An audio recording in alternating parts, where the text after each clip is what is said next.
Juan capítulo 14. La conferencia en esta mañana, en esta tarde se va a titular Cristo, el único camino a Dios. Cristo, el único camino a Dios. Este capítulo 14 de Juan, antes de leer el versículo del 4 al 7, que es el que vamos a estudiar, quiero decirles que es uno de los capítulos que me tocó a mí personalmente antes de que yo fuera cristiano. Durante muchos años siempre traje el gusanito por dentro de buscar la verdad. Y pues la busqué en la izquierda, la busqué en la derecha, en la reversa no. Ya andaba metiendo la pata, ¿verdad? O sea, ustedes saben a lo que me refiero, ¿verdad? En la izquierda, en el ateísmo, en la derecha, en el lado conservador, etcétera, etcétera. Luego estuve buscando con los gurús, me quería ya rapar e irme a la India, me quería ir a los montes de Himalaya, anduve ahí con los hippies, etcétera, etcétera, buscando la verdad. Es algo que traía ya en mi corazón. Y pues me dio la oportunidad de estudiar la vida de Gautama Buda, la vida de Zoroastro, la vida de Mahatma Gandhi, la vida de Che Guevara, la vida de Carlos Marx, de Friedrich Nietzsche, de Freud, bla, bla, bla, bla. Y una vez estando yo ya en una situación desesperada, tenía yo aproximadamente como 25 años de edad, mi hermano Alejandro se acercó conmigo y me dijo, oye, quiero platicarte de un libro y de un hombre que tú y yo, porque fuimos creados, mi hermano y yo y toda mi familia, dentro de la religión popular. Y jamás me acuerdo en toda mi vida que hayamos leído nunca la Biblia. Entonces mi hermano Alejandro me comienza a compartir y yo le dije, yo estaba ya ciscado, mira, yo no quiero saber nada de Dios ni de ninguna religión, porque las religiones son el opio de los pueblos. Alejandro, mi hermano, me dijo, amén. Le dije, ¿cómo que amén? Me dice, yo estoy de acuerdo contigo, pero yo no tengo que hablar de ninguna religión, te vengo a hablar de un hombre y te vengo a hablar de un libro que contiene las evidencias y los registros más antiguos de literatura, de poesía, de genética, de química, de física, de antropología, de psicología, etcétera, etcétera. Y yo me quedé así. Dije, bueno, qué compendio puede tener tanta información? Entonces sacó la Biblia y me dijo, mira, te presento 66 libros que son la Biblia, que contienen la palabra de Dios y la vida de Jesús, que tú y yo, me dijo mi hermano, nunca habíamos conocido. Y entonces abrí yo la Biblia en esa tarde, cuando estaba con mi hermano, en Juan capítulo 14. Cuando llegué al versículo 6, donde Jesús dice, yo soy el camino, la verdad y la vida, fue así como una luz que saliera de la Biblia, así como algo que me traspasó las fibras más íntimas de mi ser, me sacudió profundamente mi corazón y mi alma, porque nunca había yo oído a ningún líder religioso, a ningún líder espiritual, a ningún gurú decir que él era la verdad y que él era el camino y que él era la vida eterna. Entonces inmediatamente cuando leí esto dije, bueno, este hombre Jesús es lo que él dijo ser, porque nadie en la historia lo ha dicho. Por ejemplo, Buda, 500 años antes de Cristo dijo, busquen la verdad. Nunca dijo que él era la verdad. Además, Buda era ateo. El budismo es una religión atea. Parece una incongruencia mencionar una religión atea, porque supuestamente se asume que si es religión, tiene que ver con Dios. Pero esto es un error de interpretación y de conocimiento teológico. Entonces el comunismo es una religión, la masonería es una religión. Entonces religión no necesariamente está asociada con Dios, sino con sistemas de pensamiento, con preceptos, con mandatos para seguir un camino supuesto, inventado por los hombres. Comienzo a leer Juan 14:6 y entonces digo, Cristo es el loco, fanático, psicópata, maníaco depresivo, esquizofrénico más grande de la historia, o él es lo que él dijo ser. Y si él es lo que él dijo ser, yo necesito caminar con Él, yo necesito conocerlo para tener la verdad y yo necesito también la vida eterna. Entonces esa tarde, bueno, después de todas estas cosas me puse a pensar y durante algunas semanas estuve piense en Jesús, hasta que una vez a las 4:30 de la mañana, 1974, me despierto, llore y incansado y con unos pensamientos horribles de demonios que me querían matar y que me aventara por la ventana del edificio donde vivíamos.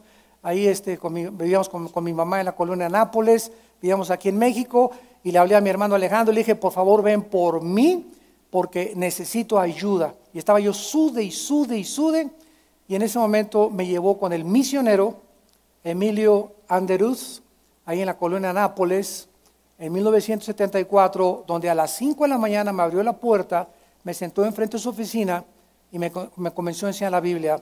Juan 3:16, mira lo que dice aquí. Juan 5:8, de tal manera amó Dios al mundo, Dios siendo pecadores nos ama, y comenzó así a enseñarme versículos, con la pura Biblia así me hacía con la vida, lee aquí, y yo sentía algo que se venía así hasta que caía al suelo, inexplicablemente lloré durante 45 minutos sin parar.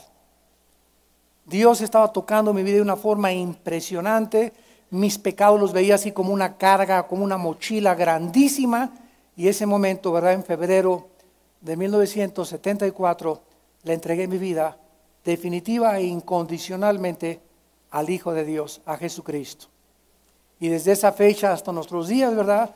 Ya han pasado más de 33 años de predicar la palabra, 35 años de convertido, y puedo saber ahora verdaderamente que Jesucristo es el camino, la verdad y la vida. Y que cada vez que le conocemos y nos acercamos más a Él, descubrimos verdaderamente ese camino de paz, de seguridad, de estabilidad y de esperanza que solo Jesús nos puede dar.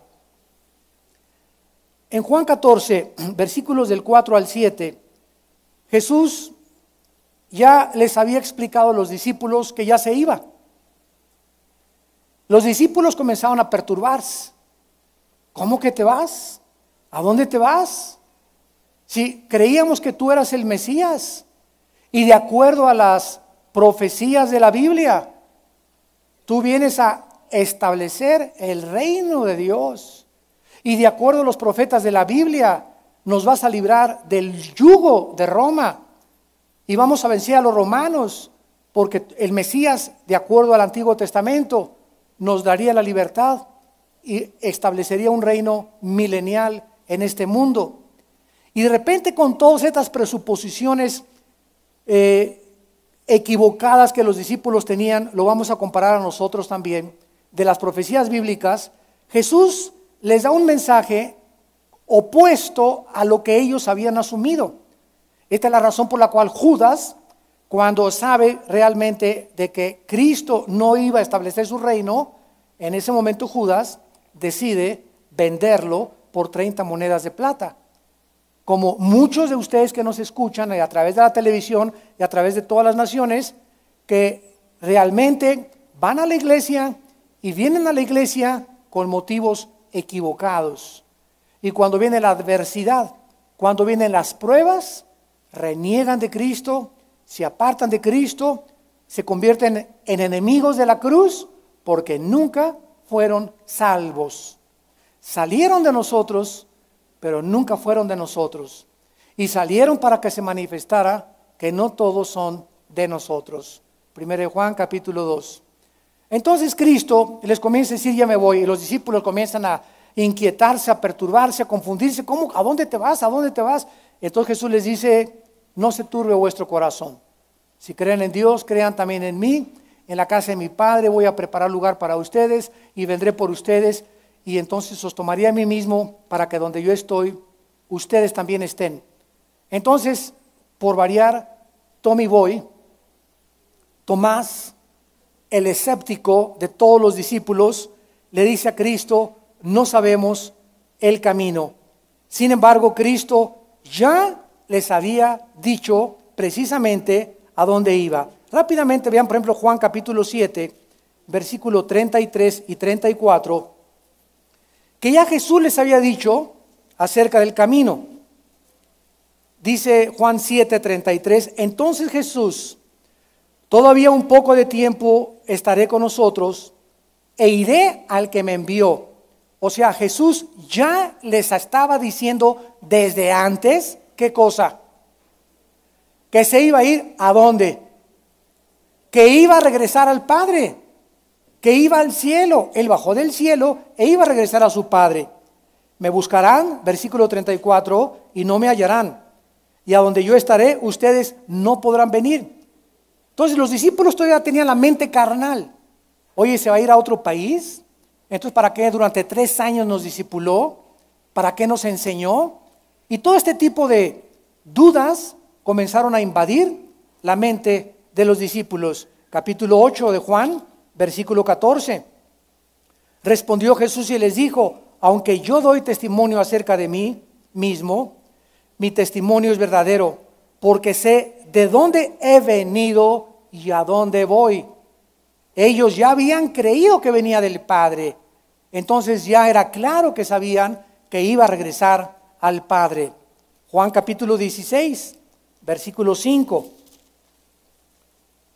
Pero ahora voy al que me envió y ninguno de ustedes me pregunta, ¿a dónde vas? Versículo 10. De justicia, porque voy al Padre y no me verán más. Versículo 17, todavía un poco y no me verán. De nuevo un poco y me verán, porque yo voy al Padre. De entre todas las religiones que existen en el universo, bueno, aquí en el cosmos donde vivimos en el planeta Tierra, vuelvo a repetir, fundadas por hombres como tú y como yo, ninguno ha dicho yo soy Dios en la carne, más que el Dalai Lama en 1991, que le dijo al Papa Juan Pablo II que él era Dios, el Dalai Lama. Yo me acuerdo que fui de los primeros en enviarle un correo al Dalai Lama, a la embajada en México, y decirle, ¿verdad? Si usted es Dios, díganos cuándo va a resucitar. Si usted es Dios, usted es el creador de la vida. Y si usted es Dios, usted tiene el poder sobre su vida y sobre la de los demás. Entonces, aunque ha habido personas que no están coherentemente ni mentalmente sanas, se han atrevido a decir que son Dios, ¿verdad? Como el gurú Maharaji, al llegar a Los Ángeles, anunció a la prensa, en este momento Dios está aterrizando. Hay otro señor de otra secta que lo puedo mencionar, creo que se llama Juan Carlos Ramírez, no sé qué cosa, de Miami, que dice que él es el hijo de, primero dijo que era el anticristo, ahora dice que él es Dios. Y cuando él se entra al púlpito, un maestro de ceremonias dice, damas y caballeros, con ustedes en este momento, Jesús, el Hijo de Dios en persona. Y le aplauden y tiene una congregación como de 1000 personas. Entonces, imagínense la capacidad del engaño que existe en la mente para poderse llevar. Dicen que todos tienen diferentes seguidores y todo líder tiene también seguidores, para bien o para mal.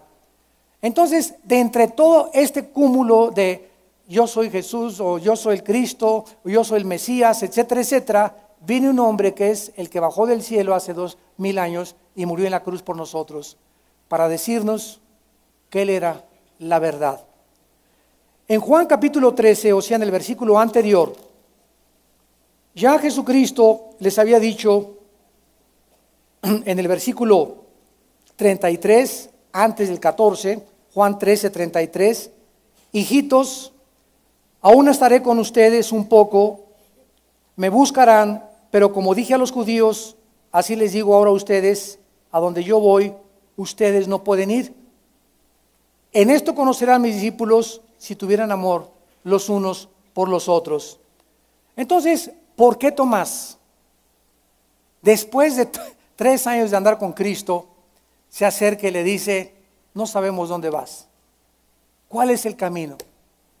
Cabeza de calabaza, Tomás. Pero no nos apresuremos a juzgarlo, porque aun cuando estaba contradiciendo a Cristo con escepticismo, no sabemos a dónde vas. ¿De qué estás hablando, Jesús? No sabemos el camino. Ahí estaban todos los discípulos atrás de él que no se atrevieron a decirle a Cristo lo mismo, creyendo todavía que Cristo iba a bendecirlos, a establecer su reino y a reinar aquí antes de que él se fuera.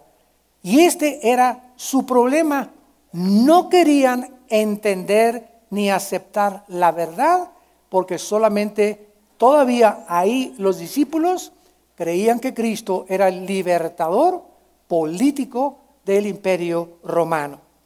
Muchos cristianos se encuentran igual.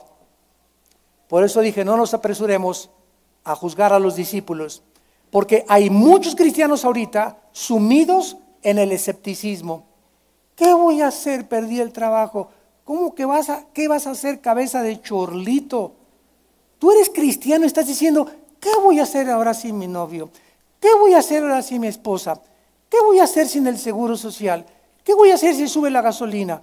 ¿Qué voy a hacer si me quitan el trabajo? Con el escepticismo y la incredulidad, cuando tú sabes qué vas a hacer. Jehová es mi pastor y nada me faltará. Y ahorita hay una adversidad y están soplando vientos y veo nubes negras en mi vida, pero la fe me hace traspasar las tormentas y volar como el águila arriba, porque yo sé en quién he creído y sé que Él es fiel para guardar mi depósito en esta vida y en la otra vida. Hay cristianos todavía sumidos en la confusión, dudando de las promesas de Dios. Es que yo creí que en esta vida me ibas a sanar y creí que en esta vida me ibas a prosperar y a ser rico, con desánimo y con desconfianza en el futuro. En Juan capítulo 8, versículo 19, Cristo les dijo, ellos le dijeron, ¿dónde está tu Padre? Respondió Jesús, ni a mí me conocen ni a mi Padre. Si a mí me conocieran, a mi Padre conocerían. Jesús te dice lo mismo en esta tarde. ¿Por qué está triste tu corazón y por qué está turbada tu alma?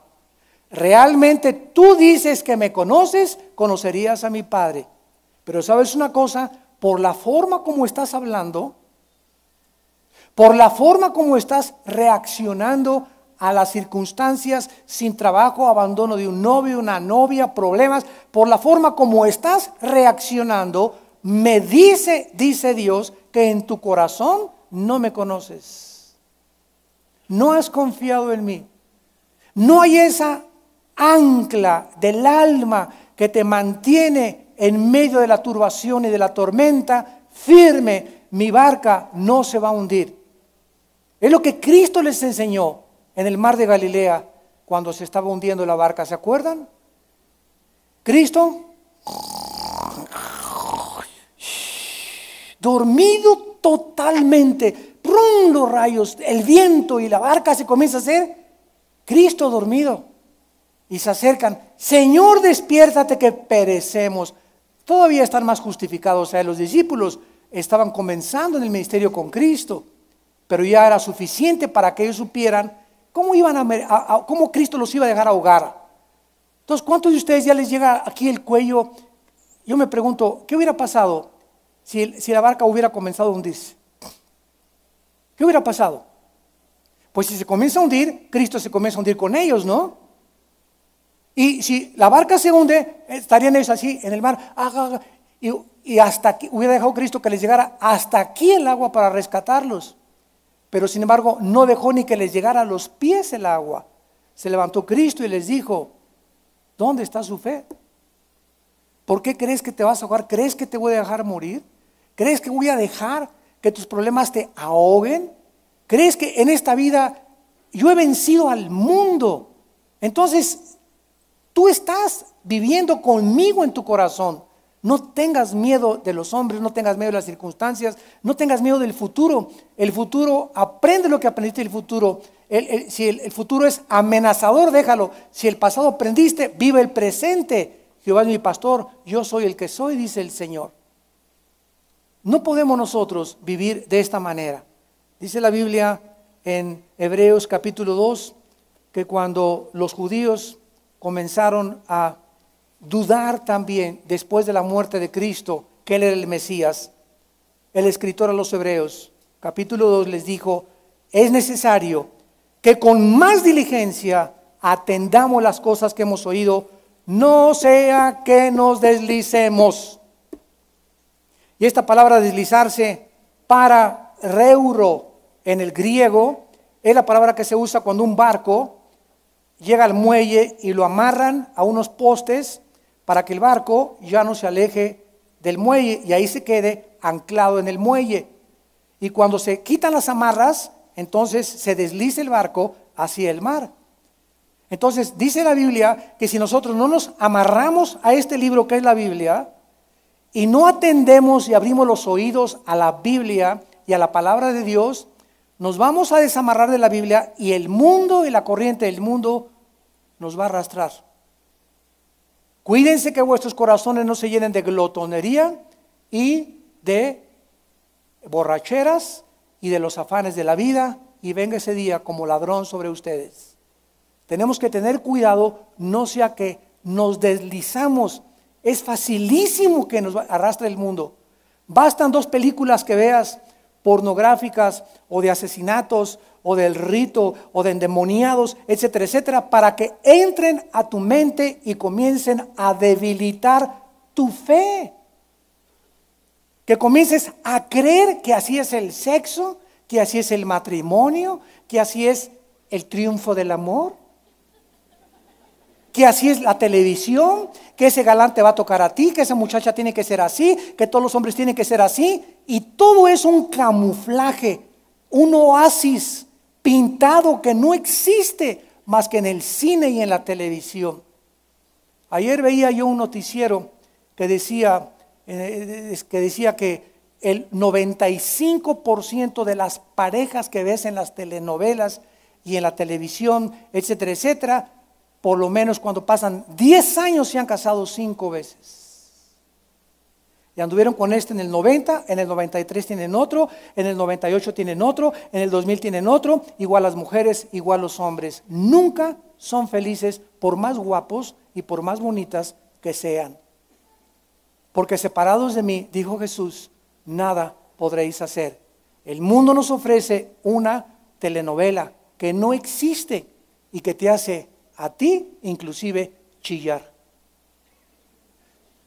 Muy bien, en Hebreos 3 dice el versículo 7, por lo cual, como dice el Espíritu, Hebreos 3 versículo 7, si oyes su voz, ahorita la estás oyendo a través de la Biblia, no endurezcas tu corazón.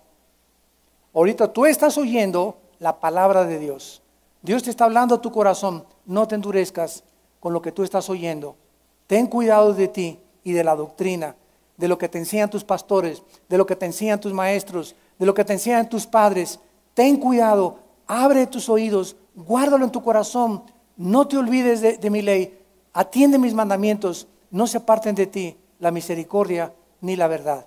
Átalas a tu cuello, escríbelas en la tabla de tu corazón, porque hallarás gracia y buena opinión delante de Dios y de los hombres. Bueno, regresamos a nuestro estudio y veamos ahora el mensaje que queremos desarrollar, comenzando en el versículo 6, en respuesta a Tomás el escéptico. No sabemos dónde vas, cómo sabemos el camino.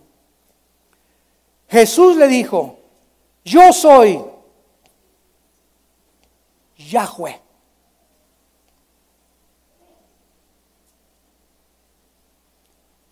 En Éxodo capítulo 3 y capítulo 4 en el Antiguo Testamento, cuando Moisés le dijo a Dios, oye, voy a ir ahí a Egipto, ¿cómo te llamas?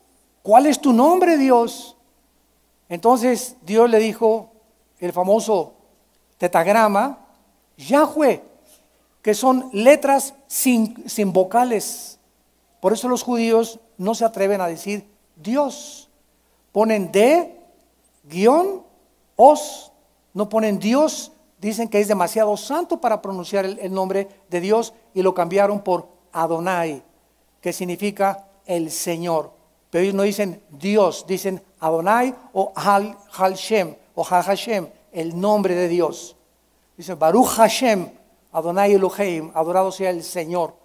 Entonces Dios le dice a Moisés, mi nombre es yo soy el que soy. Yo no tengo ningún nombre, yo soy el que soy. Yo puedo tener un nombre Pancho, Roberto, fulano. Por eso los griegos en Hechos 17 levantaron una estatua que decía al Dios desconocido. Nadie sabe el nombre de Dios más que la Biblia. Uno le han puesto Neptuno, otro le han puesto Júpiter, otros le pusieron Mercurio, Marte, Olimpo, Zeus, etcétera, etcétera, los griegos, y todos han inventado nombres para Dios. Pero la Biblia nos dice que Dios se ha revelado y que nos ha dicho que Él es el que es. Yo soy el que soy. Y cuando Jesús entra al escenario mundial, Él usa el nombre de su Padre en el griego, yo soy. Y aquí lo dice 3 veces, yo soy, yo soy, yo soy. Yahé, Yahé, Yahé.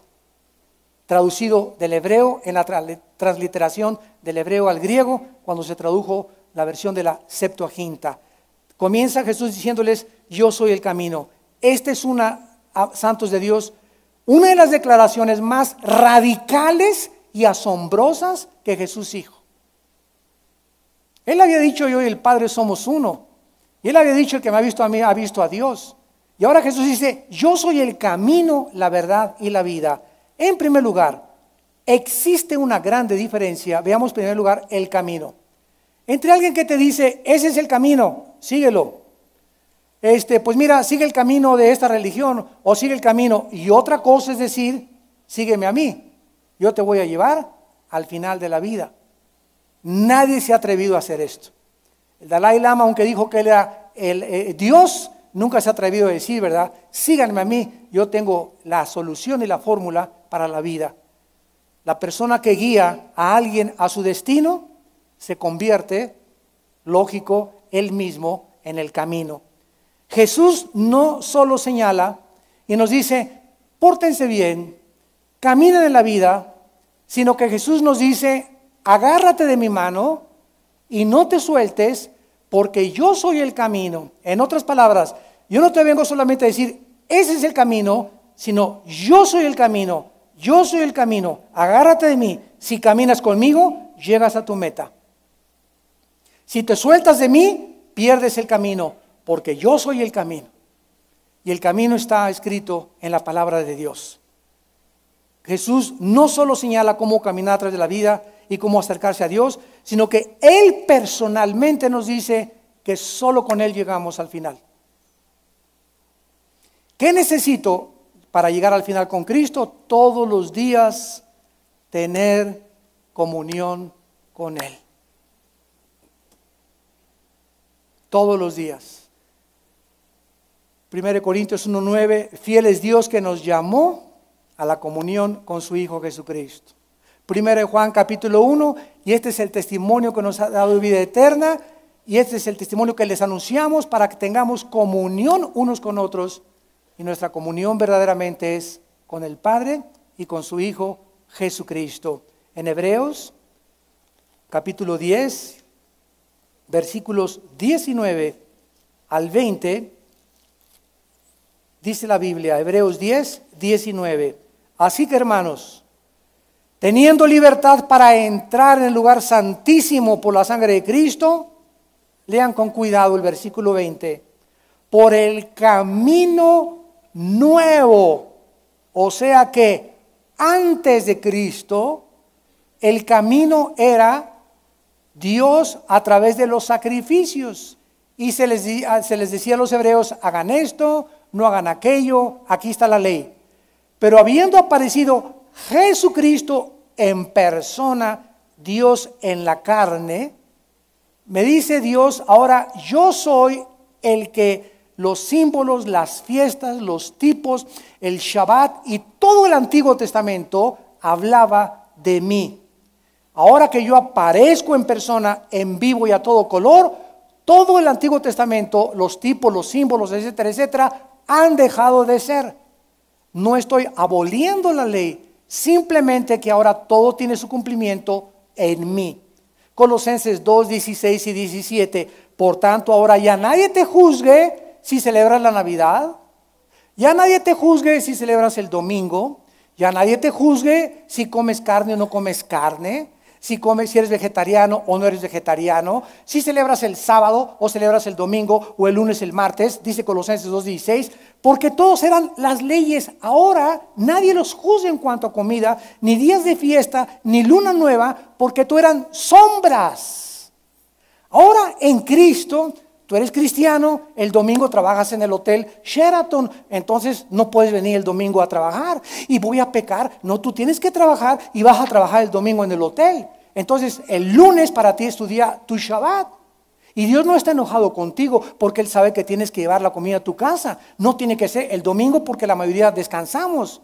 Pero si tú trabajas el domingo, entonces Dios te da el martes o el lunes, el día que tú escojas, pero que sea un día a la semana donde trabajes, donde descanses con toda tu familia, donde te olvidas del mercado, te olvidas de tu puesto, te olvidas de tu taller mecánico, del consultorio, de lo que sea. Tienes que descansar para poder reponer y recargar las pilas mental y físicamente. Por eso son 6 por 1. 6 por 1 es el mecanismo humano. Somos como un reloj. 6 días de trabajo por 1 descanso. 6 por 1. 6 por 1. Hay muchos que son 7, 7, 7, 7, 7, 7, 7, 7. 1 cada 4 meses. Por eso vas a aparecer en el psiquiátrico. Por eso estás con chochos. Por eso dicen en inglés burn out. Te estás quemando. ¿Por qué? Porque no has aprendido a que hay un balance entre necesito un día a la semana olvidarme de todo. Venir a la palabra de Dios, refrescarme, otra vez los principios morales, ir hoy en la tarde si quiero ver una buena película con mi familia, o a Chapultepec, o al teatro, o a algún museo, pero hoy me olvido de todo, mi radio lo dejo en la casa, mi celular lo dejo en la casa, mañana veo todas mis llamadas, no veo ni correo hoy descanso literalmente. Eso es lo que Dios quiere decirnos cuando Cristo apareció en el mundo. Muy bien, dice en Hebreos 10, el camino nuevo y vivo, ahora es un camino vivo, que Él nos abrió a través del velo, esto es de su carne. Acerquémonos a Dios con corazón sincero. Ya no necesito, dice la Biblia, para acercarme a Dios, venir con un hombre, écheme su bendición. Le pido que le pida a Dios por mí. ¿Y cuántos cristianos siguen así? Ya al ratito hasta su escapulario van a sacar.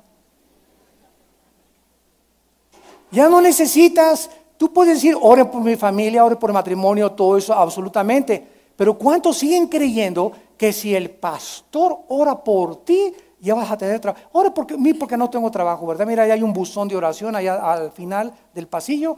Apunta una tarjetita, oren por la familia y oramos muchas veces por ti. Pero no esperes más que de Dios el milagro, no de los hombres. Hermano, écheme su bendición y su absolución. Menos, ¿verdad? Menos aceptar que alguien venga y se hinque delante de nosotros. Eso sería blasfemia. Párate, le dijeron los apóstoles a los hombres, somos hombres igual que tú, híncate delante de Dios. Nosotros no somos dioses. Los pastores somos seres de carne y sangre como tú y como todo mundo, que solamente te decimos, este es el camino, Dios dice esto para tu vida, pero nosotros no hacemos el milagro de cambiar tu vida, la cambia el Espíritu Santo a través de la Biblia. Regresamos y dice Jesucristo, yo soy el camino, no solamente sigan el camino, sino que dice que eres el camino. Y en segundo lugar, Jesús dice que Él era la verdad. Yo soy la verdad. Existe también una grande diferencia entre decir, como dijo Buda, busquen la verdad. Los filósofos griegos, pienso, luego existo, existo, luego vivo, vivo, luego tiene que haber una causa, esta causa tiene que ser una fuerza que esté en la forma de vida, esta causa tiene que ser Dios, y otros puede ser esto, los ateos, Dios no existe, o los otros sigan esta verdad, esta filosofía, el relativismo, secularismo, el humanismo, bla, bla, bla, bla, bla, y otra cosa es decir, yo soy el poseedor de la verdad. ¿Te imaginas lo que implica eso? Yo soy la verdad. O sea, no solamente tengo la verdad, ni he encontrado la verdad, como decimos nosotros, no, yo soy la verdad. Yo soy la personificación de la única realidad del universo. Miren qué interesante es la traducción de la palabra verdad. Es la palabra griega aletheia en el griego, emet en el hebreo. Emet, hebreo, aletheia griego. ¿Saben qué significa? Cuando estuvo delante de Pilato, le dijo Pilato, ¿qué es la verdad? Y él tenía la verdad en persona delante de él. Él estaba preguntando que fuera otro filósofo. Dime cuál es la verdad, o qué es la verdad, o cuál es tu verdad. Pero Cristo le pudo haber dicho, yo soy la verdad. Pero Cristo sabía que Pilato no le iba a aceptar, no iba a creer en él. Cristo sabía que era un hombre débil, pusilánime, de doble ánimo, que se iba a lavar las manos y que lo iba a entregar porque le convenía más la política y el puesto político que la verdad. Y cuando encontramos la verdad, no podemos comprometernos nunca con la mentira. La verdad significa esto: la realidad, apúntalo, en contraste con lo temporal. ¿Qué es la verdad? La realidad en contraste con lo temporal. Vamos a ver. Jesús dice, yo soy la única realidad del universo. Todo lo que está aquí en el mundo pasará. Todo es un oasis, la fama, los placeres, el poder, el aplauso, la vanidad, el orgullo, todo es pasajero, todo es transitorio, nada es de a de veras. Los amores de las telenovelas, los amores de Romeo y Julieta, todo absolutamente es temporal, transitorio, hueco, vacío. Todos los que sigan lo temporal van a frustrarse y a amargarse en su vida tarde o temprano, porque nunca vas a encontrar en lo que es temporal la realidad. Siempre tendrás una novia, ya te puso los cuernos y te vas con otra, y otro con otro, y otra con otra, y se te muere la esposa, y el dinero no dura, las casas no duran, todo absolutamente es temporal. La única realidad es Jesús. En otras palabras, si yo no tengo a Jesús, estoy viviendo una mentira. Mi vida es una mentira, estoy viviendo una mentira y tengo una bola de mentirosos junto a mí. Así es lo que Jesús quiere decir cuando dijo, yo soy la verdad. ¿Qué es la verdad? ¿De dónde creen ustedes que salió las religiones y la filosofía?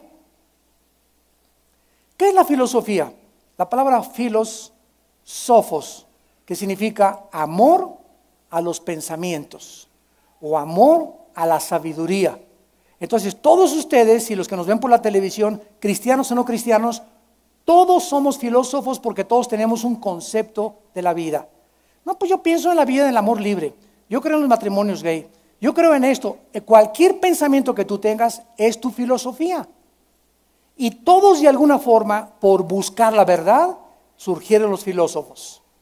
Demóstenes, Sócrates, Platón, Aristóteles, todos, pues yo veo así, yo veo aquello, yo veo que la conciencia es la realidad, yo veo que si somos manejados así, pues, y todos están buscando la verdad. ¿Qué son las religiones? La búsqueda de cómo encontrar a Dios a través de métodos inventados por los seres humanos. Llámese la religión que tú le quieras poner nombre. Jesús dice, yo soy la única realidad, yo soy el camino y la única verdad que existe. Miren lo que dice Juan capítulo 10, versículo 30, 37 y 38. Juan capítulo 10. Qué increíble que Dios no solo nos habla acerca de Él mismo, sino que nos dice que Él es la personificación de la verdad en la persona de Cristo. Dice Juan capítulo 10, versículo 30, yo y el Padre, uno somos. Versículo 37, si no hago las obras de mi Padre, no me creas. Mas si las hago, aunque no me creas, a mí, cree a las obras, para que conozcas y creas que el Padre está en mí y yo estoy en el Padre. Capítulo 14 de Juan, versículo 10, ¿no crees que yo soy en el Padre y el Padre en mí? Las palabras que yo les hablo, no las hablo por mi propia cuenta. Qué increíble que Jesús nunca se haya atribuido. Qué humildad. Qué humildad. Yo no tengo ningún crédito. Las mismas palabras que salen de mi boca no son mías. Es mi Padre hablando a través de mí. Cuando yo sano a una persona, no me vean a mí, dice Jesús, vean a mi Padre obrando a través de mi persona. Cuando yo he hecho los demonios, los he hecho no en mi poder, en el poder del Espíritu de Dios. Por el Espíritu de Dios he hecho fuera los demonios. Y cuando nosotros morimos a nosotros mismos y me dejo morir en la cruz con Cristo, digo, ya no vivo yo, sino vivo Cristo en mí, Cristo comienza a tomar mi vida de una forma tan poderosa que cuando comenzamos a hablar en el avión, en tu familia, en Navidad, en la comida, cuando oramos, cuando damos gracias, las palabras que salen de nuestra boca son las palabras de Dios. ¿Por qué hablas la palabra de Dios? Porque la tienes memorizada en tu corazón. ¿Cuántos versículos memorizas diarios? Si te paso aquí, ¿me podrías ir a decir de perdí el Salmo 23? ¿Ya de perdís? El 91 ni de chiste. Juan 3:16. ¿Cuántos de ustedes no levanten la mano y nadie se jacte? Yo sé, yo hace, ok, cálmate San Anselmo. Solamente les digo, sinceramente preguntan, no lo voy a hacer, pero ¿cuántos de ustedes, verdad, podrías en tu caso en la noche leer 50 versículos de memoria? Que le digas a tu esposa o a tu esposo. Desde que te convertiste, ¿cuántos versículos has memorizado? ¿Cuánto de la palabra vive dentro de ti? Si no memorizas y no desarrollas el bendito hábito de memorizar diario 2, 3, 4, 5, 6 versículos, es que no tengo memoria porque no memorizas. No arranca mi coche porque no tiene gasolina. Entonces no puedes, la energía que estamos haciendo es en la carne. Lo que estás haciendo para Dios es en la carne, no es en la energía de Dios, es en la energía de tu carne, y la carne es bien consagrada. Y la carne puede profetizar, y la carne puede echar demonios, y la carne puede hablar lenguas. Jesús dijo, muchos me dirán aquel día, hicimos esto y aquello, y les diré, nunca los conocí. O sea, nunca la palabra vivió dentro de ellos. Y por eso cuando ahora si le quieres testificar a alguien, no tienes la Biblia, no tienes versículos para compartir. Y eso es la palabra la que da vida. Mis palabras son espíritu y son vida. Josué, día y noche, Josué 1, 8 y 9, día y noche Josué, medita, memoriza mi palabra, Josué. No pienses cómo voy a atacar las ciudades. Voy a tomar un curso de inteligencia militar. Voy a estudiar las armas para ver en Canaán cómo podemos vencer a los cananitas. No es con espada ni con espíritu. No es con la inteligencia humana, Josué. Quiero que entiendas esta lección. Tú vas a enfrentar la tierra de Canaán con 7 ciudades enemigas de mí y las vas a vencer si diario meditas en mi palabra. Cuando yo vea que la palabra de Dios está dentro de ti, te irá bien en tu matrimonio, te irá bien en tu noviazgo, te irá bien en tu trabajo, vas a prosperar en lo que tú hagas, todo te saldrá bien, Josué. Si de día y de noche meditas en este libro de la ley. Y no se puede meditar sin memorizar, porque para meditar necesitamos pensar lo que estamos nosotros reflexionando. Cristo también es el comunicador de la verdad, no solamente la personificación de la verdad. Jesús mismo en su persona, en su vida, en sus palabras, nos revela qué es la verdad. Cristo nos revela cuál es nuestro origen, el significado y final de todas las cosas. Nos revela quién es Dios, quiénes somos nosotros, cuál es el propósito de nuestra vida y cuál es nuestro destino final. Todas las religiones están buscando eso. ¿Cómo llegar al cielo? Y todas, pórtate bien, vete de rodillas y de vuelta a tu iglesia, vete en peregrinación, átate una penca de nopales en la espalda, acuéstate sobre las hormigas, regala tu dinero, haz un asilo, compra un orfanatorio, da dinero a los pobres, obras, obras, obras, obras. Y esta es la obra de Dios, que creáis en el que le ha enviado. No es por obras, pero las obras cuentan después de la salvación. Pero no tratemos de hacer buenas obras para ganar el cielo, porque el cielo lo ganó Cristo en nuestro lugar. Y Cristo también es el libertador de la verdad. En otras palabras, nacimos con la mentira, viviendo una mentira, como decía yo, con amigos mentirosos, a menos que fueran cristianos. Una vez que estemos a Cristo, somos libres de las mentiras. Ya me doy cuenta que no necesito hacer eso, que no hay sacrificios. Ya me doy cuenta que no hay muchos caminos. Ya me doy cuenta que no todas las religiones llevan a Dios. Me doy cuenta que hay un solo camino a Dios y es Jesús. El día que conozcas la verdad te hará libre, dijo Jesucristo.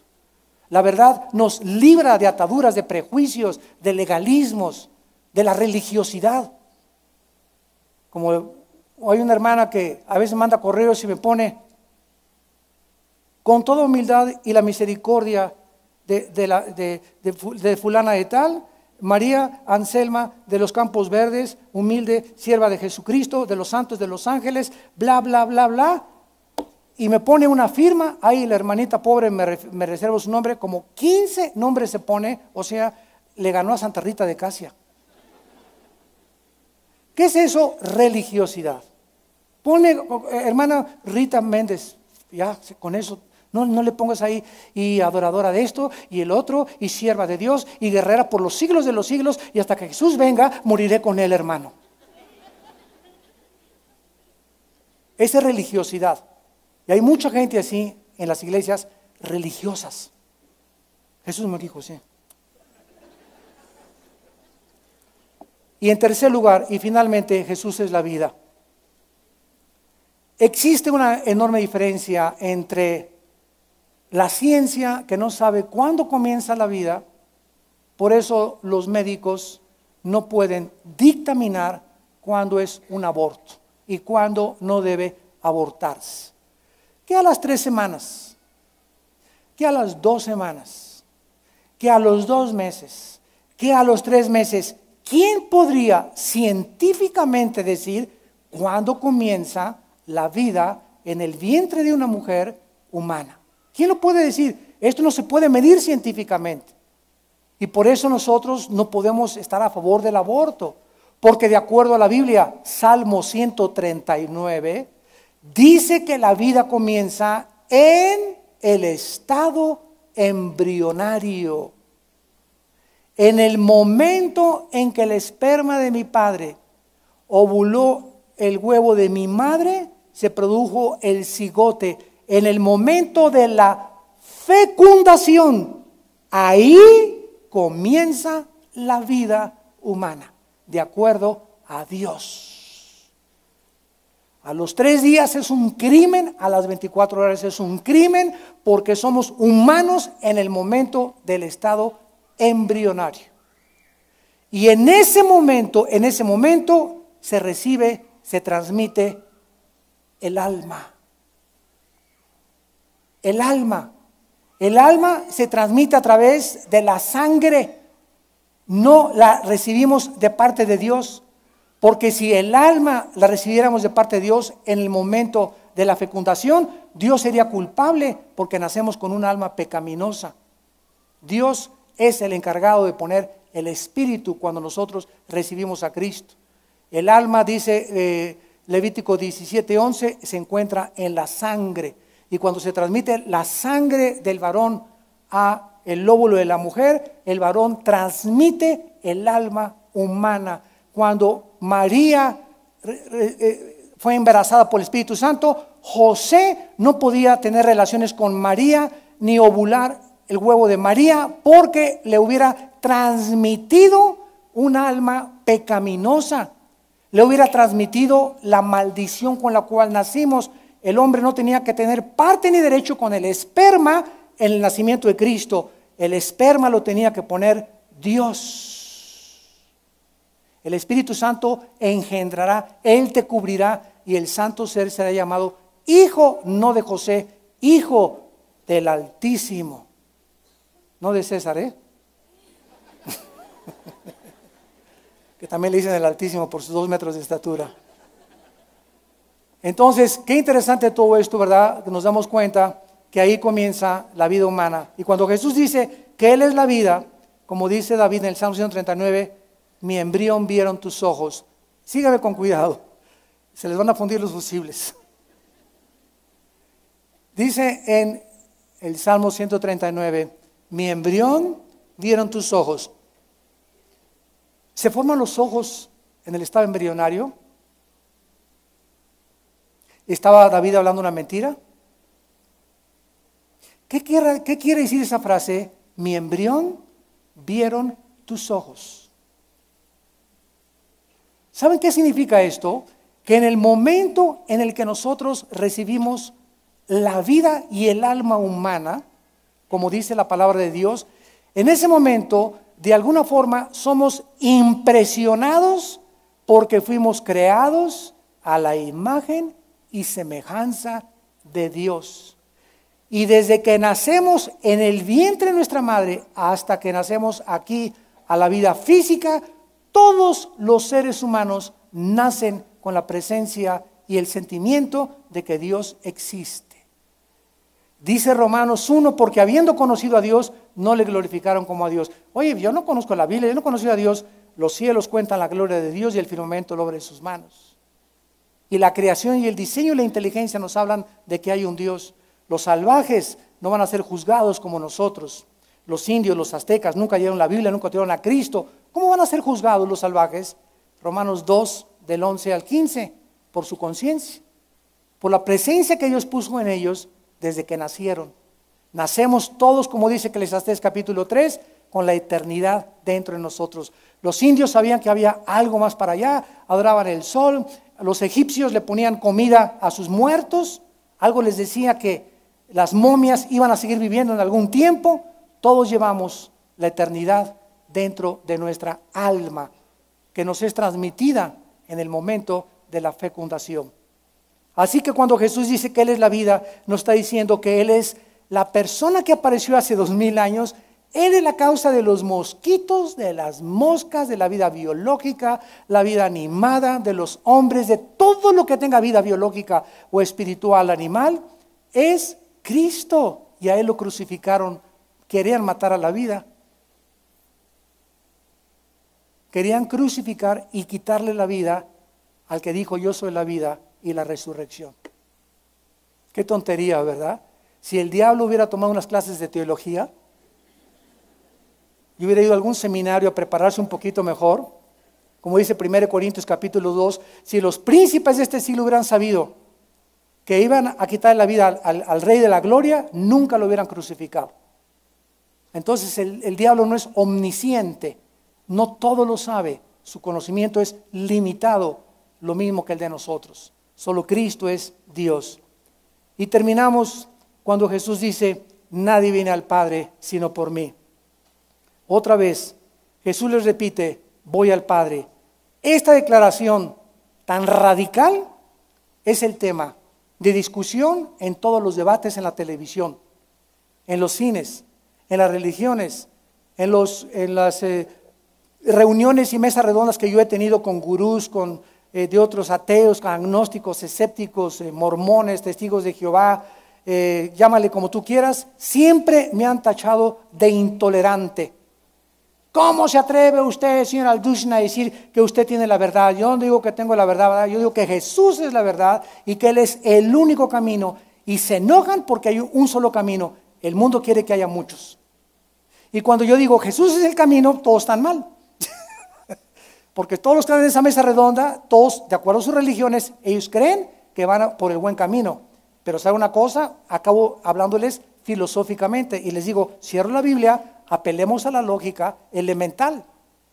Entonces, si todos estamos de acuerdo y todos tenemos la verdad, entonces hay muchas verdades y no hay una sola verdad absoluta. Y para que sea verdad tiene que ser absoluta. Esa tiene que ser la verdad. Tú no puedes decir que tienes la verdad y tú la verdad y tú la verdad, porque todas se contradicen entre nosotros. Lo que dicen los mormones contradice a los testigos de Jehová. Lo que dicen los testigos de Jehová contradice a los brujos. Lo que dicen los brujos contradice a la nueva era. Los que dicen los de la nueva era contradice a Oprah, la conductora, la negrita en Estados Unidos, que dice que Jesucristo es una blasfemia. En fin, y todos dicen lo mismo. Entonces no pueden todas ser verdad, porque filosóficamente todas se contradicen unos con otros. Todos los temas de pensamiento chocan con el otro. Imposible que todos seamos la verdad. Entonces, qué maravilla cuando la Biblia nos dice: porque no hay otro nombre dado bajo el cielo a los hombres en quien podamos ser salvos. No hay nadie más que Jesucristo. Y en 1 Timoteo 2:5, porque hay un solo mediador. Y está en todas las Biblias. Hay un solo mediador alguien que puede interceder por nosotros. Ya no tengo que venir a una persona y decirle perdona mis pecados, ni hincarme delante de nadie. Hay un solo mediador, se llama Jesucristo. Y les invito en esta tarde a muchos de ustedes que vengan al camino, que vengan a la verdad y que vengan a la vida.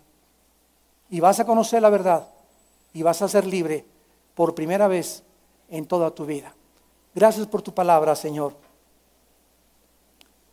Gracias, Jesús, porque tú eres el camino, la verdad y la vida, el único camino a Dios. No hay otro nombre dado bajo el cielo a los hombres en quien pueda el ser humano ser salvado de su alma. No hay muchos Mesías, no son muchas las verdades, no son muchos los salvadores, es uno solo, Jesucristo. Te damos gracias por haberlo enviado al mundo, Señor, y habernos mostrado que a través de Él nuestra vida puede ser transformada, que a través de Él podemos tener la vida eterna y con su muerte en la cruz el perdón de nuestros pecados. Así, con tu rostro inclinado, ustedes que nos ven por la televisión en este momento, les pido que le digas a Cristo: Señor mío y Dios mío, creo que tú eres el camino y que yo he estado en caminos equivocados. Creo que tú eres la única y absoluta verdad y que el concepto que yo tenía antes de la verdad estaba equivocado también. Y creo que tú eres la vida eterna. Te pido que entres a mi vida como la vida eterna, porque creo que pagaste por mis pecados en la cruz y que a los 3 días resucitaste de los muertos. Y te pido, Señor, una vez que yo tengo la vida en ti, que me guíes de la mano. Jamás me quiero separar de ti, y gracias por tu palabra, que será lámpara en mi camino, lumbrera a mis pies. Tú alumbrarás mi camino y mis tinieblas, y en tu luz veré la luz. En el nombre de Jesús, amén.